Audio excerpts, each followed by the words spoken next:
Bom dia! Hoje é quinta-feira, 17 de fevereiro de 2022. Estamos aqui para mais um dia de meditação na Palavra de Deus, logo de manhã. Livro O Segredo do Contentamento, capítulo 3, Os Perigos de um Espírito Descontente e Murmurador. Ponto 3. A murmuração afeta nosso testemunho cristão. Por fim, Filipenses 2, 14 a 16, nos ensina que a murmuração afeta nosso testemunho cristão. O ensino de Paulo sobre a vida cristã tem um foco consistentemente exterior e evangelístico. Isso também é verdade em seu ensino sobre contentamento. Não deveríamos pensar em contentamento apenas de maneira individualista, como na paz que ele nos proporciona. Precisamos pensar evangelisticamente. O contentamento dos crentes revela ao mundo a glória de Deus, que resplandece no cristão contente. E é exatamente esse o argumento de Paulo em Filipenses 2,15. Paulo diz que, como filhos de Deus, no meio de uma geração pervertida e corrupta, os crentes resplandecem como luzeiros no mundo. Mas, no contexto, isso parece implicar fazer tudo, sem murmurações nem contendas. Um espírito murmurador ofusca o brilho, impedindo que cristãos descontentes resplandeçam como luzeiros. O ímpeto evangelístico dessa passagem pode também estar presente na primeira parte do versículo 16. Muitas traduções apresentam algo como retendo firmemente a palavra da vida, mas a sentença também poderia ser expondo a palavra da vida. A implicação, mais uma vez, seria que a obra evangelística da igreja, de apresentar o evangelho ao mundo, é maculada pela murmuração e pelo descontentamento de seus membros. Por que a murmuração enfraquece o testemunho da igreja?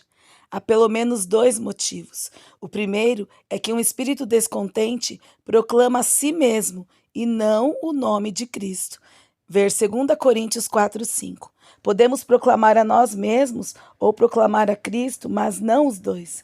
A pessoa murmuradora e descontente é alguém egoísta. Uma testemunha precisa levar aos outros a afastarem-se de si mesmos e a voltarem-se para o Salvador. Em segundo lugar, a murmuração nos torna semelhantes ao mundo e não separados dele. Os descrentes, por sua própria natureza, são descontentes.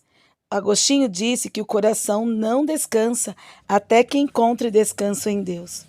O mundo não está buscando mais de algo que já possui. O coração do incrédulo tem um anseio que este mundo não pode satisfazer.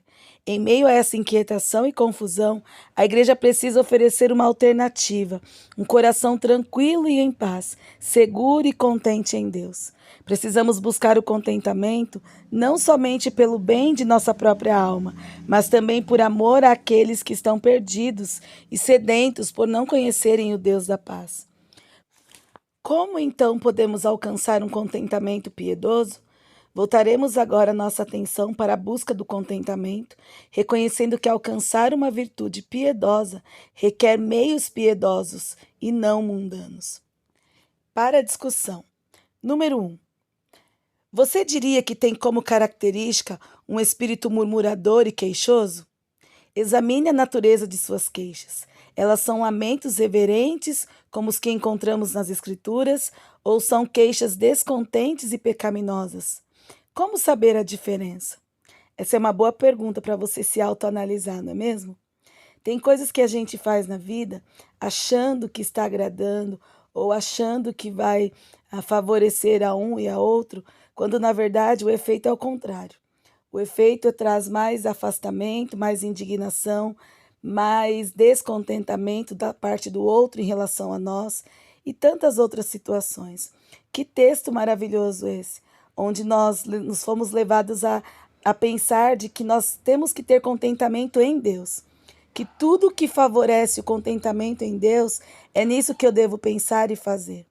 Não adianta eu querer agir por minhas próprias forças, por minhas próprias vontades, mas eu tenho que reconhecer que meu Deus é soberano e Ele está no controle de todas as coisas.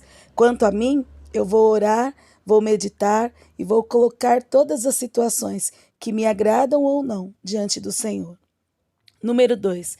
Você é tentado a pensar que os episódios de murmuração são causados por circunstâncias externas, em vez de revelarem a corrupção do seu coração? Cite algumas formas de você começar a treinar sua mente para pensar de um modo diferente. Interessante também essa questão. Nós precisamos entender sobre aquilo que tem provocado o nosso coração. O que tem causado em você revolta, muitas vezes insegurança, muitas vezes uma atitude de querer revidar? O que tem provocado isso? É nisso que você precisa fazer. Tanto é para se afastar um pouco, porque muitas vezes permanecer ali sempre naquela questão não vai te favorecer, vai te trazer um coração ainda mais descontente e te levando ainda mais a querer agradar a si mesmo e não a Deus e as pessoas que estão à sua volta. Então é para a gente pensar. Faça aí uma lista no seu coração e analise essa questão. Número 3. Você consegue pensar em ocasiões específicas em que a murmuração ou a reclamação impediu que testemunhasse de Cristo? Pense de forma criativa sobre essas situações e sobre como você poderia tê-las transformado em oportunidades de evangelismo. Que coisa maravilhosa! Retermos aquilo que é bom, confiarmos na ação de Deus, do Deus soberano, que Ele está no controle, e dependermos dele em todas as situações para a glória do Senhor. Ou seja, as ferramentas que eu tenho que glorificar a Deus, que Ele seja mais conhecido com as minhas atitudes do que muitas vezes desconhecidos com aquilo que eu tenho feito. Que haja uma reflexão importante na nossa vida. Número 4. Como nossa murmuração indica que estamos resistindo a entregar todo o nosso ser a Cristo? Separe um tempo para orar pela graça de Deus e para render-se completamente a Ele. Minhas queridas, por nós mesmas não somos capazes de nada, nada, nada disso. Se não for o Senhor em nós, se não for a ação do próprio Deus sobre a nossa vida, o nosso coração, queridas, é extremamente enganoso, desesperadamente corrupto. Quem o conhecerá? O próprio Deus o conhece e por isso nós precisamos ter discernimento sobre tudo o que falamos, sentimos e fazemos, para que não ofendamos pessoas, para que não sejamos vaso de tropeço ou muitas vezes achando que o que a gente pensa é o que realmente tem que ser. Que o Senhor nos dê esse discernimento nesse dia, que o Senhor nos ajude a termos mais dele no nosso coração e nas nossas atitudes e menos de nós mesmas. Amém, queridas? Vamos orar. Obrigada, Senhor, por essa manhã. Te louvamos por essa palavra que nos revela, Deus, que precisamos testemunhar do Senhor. Deus, independentemente da situação, se seja uma coisa que me agrade ou não, uma coisa que eu queira ou não, o importante é o que o Senhor quer sobre mim. O importante, Deus, é que eu tenha essa motivação e essa alegria em Ti, modificando o meu ser, a minha vida, o meu corpo, as minhas atitudes e que prevaleça a Tua vontade, Deus. Não nos deixe, Senhor, ser causa de tropeço para que as pessoas não venham a Ti. Tira de nós, ó Deus, todo o orgulho, toda a altivez, tudo aquilo que não tem te agradado, para que possamos ser testemunhas vivas do teu amor, da tua misericórdia, da tua graça, que possamos levar mais pessoas a Jesus, a ler a tua palavra, a confiar no Senhor, a descansar do Senhor e no Senhor, Deus, na certeza de que o único que pode trazer salvação é o Senhor. Nos ajude, Deus, esteja conosco, Pai. Vai à nossa frente e nos perdoa, porque muitas vezes queremos nos aparecer, queremos, ó Deus, que as nossas ideias prevaleçam, quando na verdade precisamos exaltar ao Senhor em todo o tempo. Em nome de Jesus nós oramos. Amém. Deus abençoe o seu dia e até amanhã, se o Senhor nos permitir. Tchau.